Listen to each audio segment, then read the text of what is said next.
অবশেষে তারা কেঁদে কেঁদে বলেছে, ও মালিক, এভাবে তো আর সহ্য করতে পারি না। মাতা নাসরুল্লাহ, কখন তোমার সাহায্য আসবে? আল্লাহ পাক রব্বুল আলামিন তাদের সান্ত্বনা দিতে গিয়ে বলে, বান্দারে, মার খাও, ধৈর্য ধরো, জেলে যাও, জীবন দাও, ফাঁসির কাষ্টে ঝোলো, ও বান্দা, আমার সাহায্য তোমার জন্য অতি নিকটে। জোরে বলুন সুবহানাল্লাহ। ক্ষমতায় কেউ স্থায়ী হয় না, হোক না সে হাসিনা কিংবা রিহানা, চেয়ারটা বেশি দিন রয় না, চেয়ারটা বেশি দিন রয় না। চলবে? মুজিবুর বেশি দিন থাকেনি, জিয়াউর কেউ তো রাখেনি, ঠিক না? মুজিবুর বেশি দিন থাকেনি, জিয়াউর কেউ তো রাখেনি।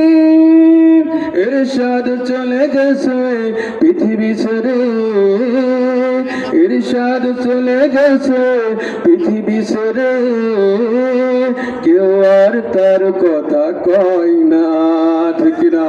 ক্ষমতায় কেউ স্থায়ী হয় না, হোক না সে হাসিনা কিংবা রিহানা, চেয়ারটা চিরকাল থাকে না।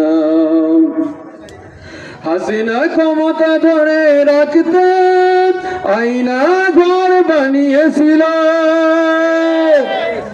জনগণের আশানালে দাদার দেশে পালিয়ে গেল।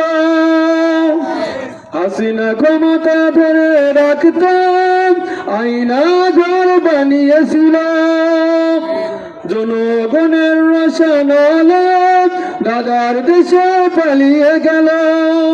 ডিবি হারুনের পাশে আর, ডিবি হারুনের পাশে আর পরিমণিদের দেখা যায় না।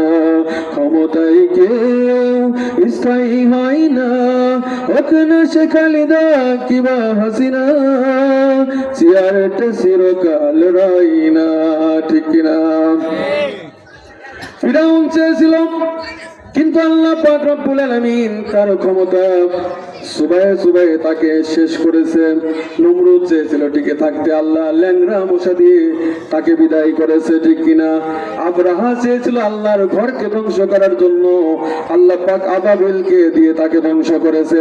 আমার দেশে স্বৈরাচার চেয়েছিল আল্লাহর কোরআনে দাওয়াত বন্ধ করে দেওয়ার জন্য, আল্লাহ পাক তাকে দুগ্ধের শিশু দিয়ে দাদার দেশে পাঠিয়ে দিয়েছে, ঠিক কিনা?